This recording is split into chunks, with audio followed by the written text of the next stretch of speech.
Hello class, today we will start with the next point, volume of the solids. Here, while we are taking the triple integration of any point, then what we find out the volume. Okay, volume of this. यहाँ पे देखो, if there is one prism and we want to find out the volume, so आप क्या कर सकते हैं यहाँ पे triple integration. If I take here triple integration of this portion, then I can find out the volume. Okay, we take some examples so concept is clear to you. Here calculate the volume of the solid bounded by the surface. यहाँ पे कैसे z is equals to 0, x square plus y square is equals to 1 and x plus y plus z is equals to 3. Important क्या रहता है यहाँ पे देखो, first we have to find out the volume. Okay, so यहाँ पे important thing is assign the limits. Area find out करो या फिर वॉल्यूम फाइंड आउट करो. How to assign the limit. First यहाँ पे इसका लिमिट क्या आ जाएगा, जेड के लिए फॉर्मूला फॉर्म करो, या फिर जेड के लिए क्या किया तो क्या आ जाएगा, जेड रन्स फ्रॉम 0 टू आपका 3 minus x minus y. Second formula y के लिए फॉर्म करो कि y is equal to under root of 1 minus x square. Okay, and then last का आपका क्या रहेगा, एक्स का एरिया देखो कैसे आ जाएगा, x square plus y square is equal to 1. मतलब सर्कल है, x plus y plus z is equal to 3. This is a straight line. Okay, so we see how is the surface और point कैसे रहेंगे. Okay, and z is equal to 0 है. मतलब क्या रहेगा, this is the, ये आपका जो बेस का यहाँ पे वॉल्यूम है ना, तो 3 डायमेंशनल में आ जाएगा कि आपका स्पीयर जो हाफ स्पीयर का पोर्शन आपके ऑन द इसके ऊपर का 3 लाइन्स के ऊपर का z 0 है. Means only x y axis पे ही जो वैल्यूज़ है वो आएगी. सो ऐसे इंटीग्रेशन रहेगा dx into d y into d z. Integrate one by one. First integrate with respect to z, then integrate with respect to y, and then integrate with respect to x. We get the value. Okay, हमें क्या मिल जाएगा, required volume मिल जाएगा. important क्या रहता है इसमें कि how you here take the limits. limits कैसे लेते हैं ना, this is most important things here. Find the volume of the reason bounded by the surface. हमें वॉल्यूम फाइंड आउट करना है. यहाँ पे देखो उन्होंने रीजन कैसे दिया है कि y is equals to, this is a x square. हाँ, y is equal to x square and here x is equal to y square. दोनों मतलब क्या है, पैराबोला है, 2 पैराबोलास है और एक प्लेन करके दिया गया है. प्लेन की value z is equal to 0 means x y axis के अबव वाला जो पोर्शन है ना, ऐसे सिलेंड्रिकल पोर्शन रहेगा. हम उसे 2 डायमेंशनल में देखते हैं कि 2 डायमेंशनल में ऐसे आ जाएगा. सो हम 1 बाय 1 उसे सॉल्व करेंगे. फर्स्ट तो मेरा z is equal to from 0 to 3 रहेगा. नेक्स्ट में y की लिमिट सब्स्टिट्यूट करूँगी. y रन्स फ्रॉम क्या रहेगा, x square to under root of x. Okay, और थर्ड आपके x की वैल्यूज़ फिर आ जाएगी. यहाँ पे आपका जो भी पोर्शन है कि यहाँ पे जो कर्व दोनों एक दूसरे को कर्व टच कर रही है. यहाँ पे पॉइंट कैसे कैलकुलेट करेंगे कि ऐसे पॉइंट ले लो कि जो दोनों को भी सेटिस्फाई करेंगे. कौन सा पॉइंट रहेगा, 1 1 वाला. If I put y is equal to 1, x is also 1. I put x is equal to 1, y is also 1. So यहाँ पे वो पॉइंट आ जाएंगे आपके. यहाँ से रीजन का भी देखा तो आपका यहाँ पे यहाँ का जो कोऑर्डिनेट रहेगा 1 1 रहेगा. ये 0 to x runs from 0 to 1. Okay, you can easily solve this. Volume के लिए आपको ये देखो इम्पॉर्टेंट क्या है, आपको कंसेप्ट समझ में आनी चाहिए, डायग्राम ड्रॉ करने आने चाहिए and then apply the limits. एक बार लिमिट अप्लाई हो गए, integration actually the basic part. So you can easily find out the integral. यहाँ पे भी देखो the one gives us one more part that the find the volume of the bounded by the cylinder. Cylinder दिया गया है x square plus y square is equal to 4 and the plane x plus y plus z is equal to 3. Okay, and z is equal to 0. z is equal to 0 मतलब क्या रहेगा आपका, x Y plane के ऊपर का portion है जहाँ पे z की वैल्यू 0 आ जाती है।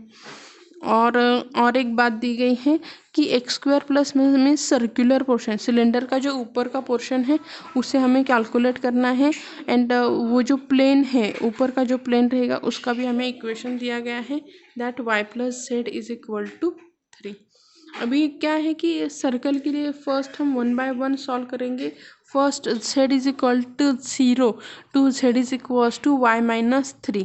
ये आपका z का 3 माइनस वाई, ये आपका z का लिमिट रहेगा। y के लिए हमें देखना है y क्या आ जाएगा, y is equal to 4 minus x square रहेगा, मीन्स प्लस माइनस रहेगा। So 4 is equal to -4 by x square to +4 by minus x square. और इसके लिमिट, एक्स के लिमिट अभी हमें निकालने हैं। एक्स के लिमिट मतलब कैसे हैं कि विच सेटिस्फाइड दिस इक्वेशन, क्या रहेंगे, limits are here -2 and +2। Okay, यहाँ पे आप क्या कर सकते हो, y is equal to 0 put करो। y if I put y is equal to 0 then x is equal to what, plus x square is equal to 4, so x is equal to +-2।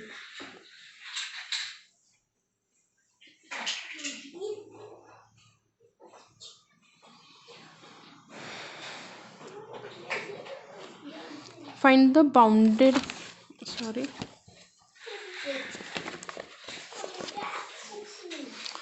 यहाँ पे क्या करो, फिर लिमिट सब्स्टिट्यूट करो।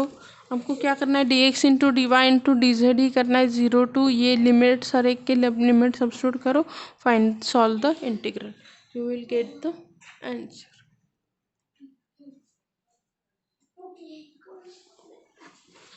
This is the way to find out the here answer. Next is find the volume bounded by the, यहाँ पे देखो बहुत सारे एग्जाम्पल्स हैं। वॉल्यूम फाइंड आउट करना है। देखो एक सिलेंडर है जिसका यहाँ पे एक है y square is equal to x and y is equal to x square, और प्लेन भी दिया गया है। अभी 1 बाय 1 लिमिट करो, z runs from 0 to 2 minus x minus y, then y के लिमिट क्या रहेंगे, y runs from x square to x under root of x, और फिर लास्ट में आपको क्या करना है, x के यहाँ पे 1 1 ही आएगा वैल्यू, सो 0 टू 1 आपका x रहेगा।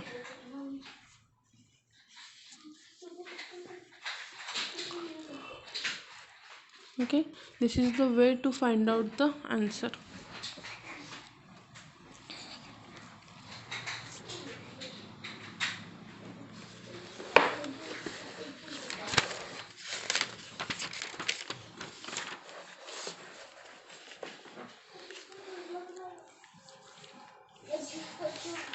Start with the beta gamma function. यहाँ पे आपको इतना वॉल्यूम में क्या करना है, एग्जाम्पल से बहुत सारे, आपको खाली रीजन एक बार आपने अच्छे से समझ लिया, you can easily find out the examples on the volume. Next is beta gamma function. Now what is meant by this beta gamma function? Gamma function is discovered by the Eulers in 1720, okay, to find the analytical continuous of the factorial function. Factorial function को analyse करने के लिए Euler ने क्या किया कि gamma function find out किया। सो gamma ये जो है डिनोटेड बाय दिस वन, या इससे डिनोट किया जाता है, what is the value of this gamma is nothing but gamma of n+1 is equal to n factorial रहता है। Gamma of n+1 is equal to क्या रहता है, n फैक्टोरियल रहता है। उसे आप इंटीग्रल में भी लिख सकते हो, that gamma function is runs from 0 to infinity e raise to -x x raise to n-1 dx। मतलब instead of here calculating this, आपने खाली गैमा की वैल्यू अगर आपने कैलकुलेट की तो आपको इस इंटीग्रल की वैल्यू मिल जाएगी। This is the most benefit of the gamma beta function. Gamma function से क्या हो जाता है, देखो कि there is no need to calculate such a integral. इतना बड़ा इंटीग्रल कैलकुलेट नहीं करो। अगर आपका इंटीग्रल इस फॉर्म में है, लिमिट 0 टू इन्फिनिटी जा रहे हैं, तो आप क्या करो, gamma of n कैलकुलेट करो। Okay, as I calculate here gamma of n I will get, means इससे फैक्टोरियल में कैलकुलेट करो, आपको क्या मिल जाएगा, इसकी वैल्यू मिल जाएगी। This gamma of n is nothing but n-1 factorial. Okay, so this is the very shortcut method. Euler ने ये हमें बहुत ही एक शॉर्टकट मेथड दी है to find out the integral.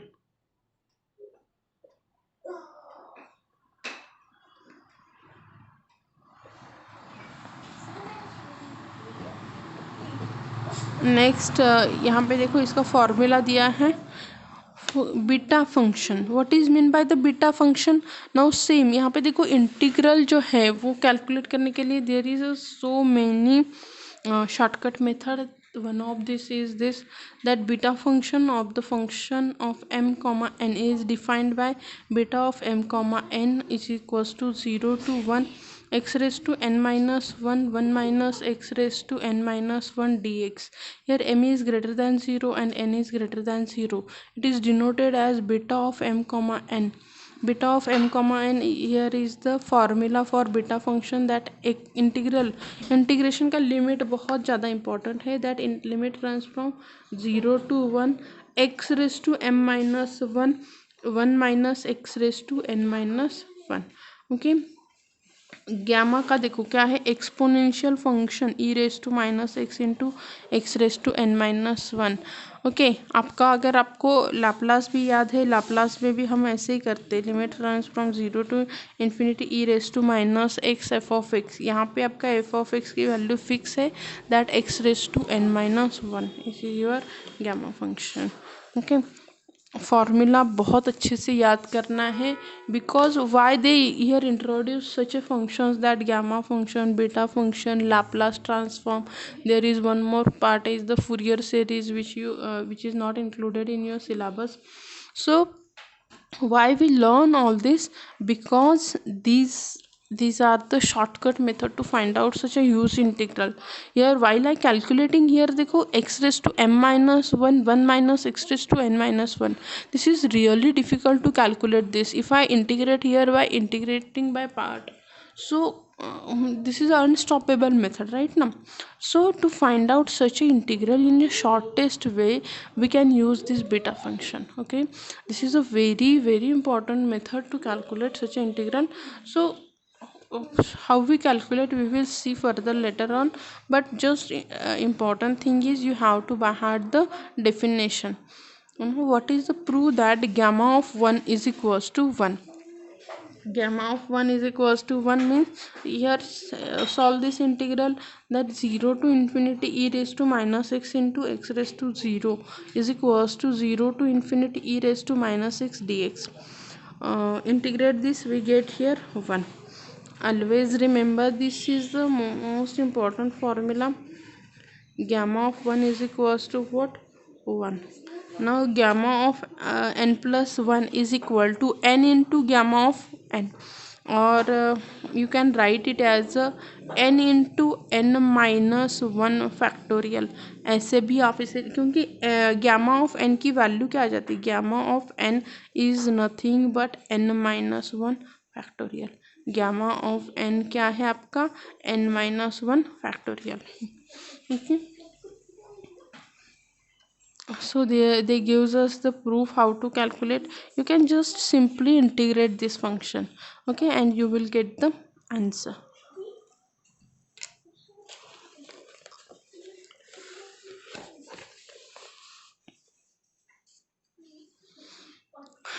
Now there is one more formula, that n plus, यहाँ पे gamma of n plus, you just remember the formulas because formulas are very important in this.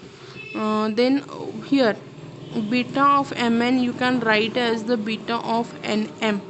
Okay, beta of mn is equals to, gamma of m into gamma of n divided by gamma of m plus n। ये बहुत ही important formula है, because by using this way we can very easily, हम जब example लेंगे आपको समझ में आ जाएगा। This is a very simplest way to find out the gamma beta function, solve such a integral। तो beta function we can write in the forms of here gamma, and formula is this, that gamma beta of mn is equal to, ये formula important है, you have to remember it।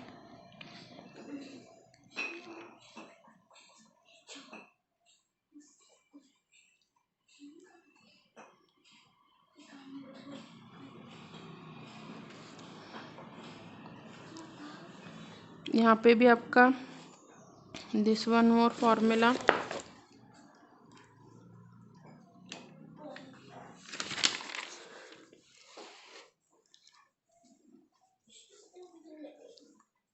यहाँ पे एक और formula है।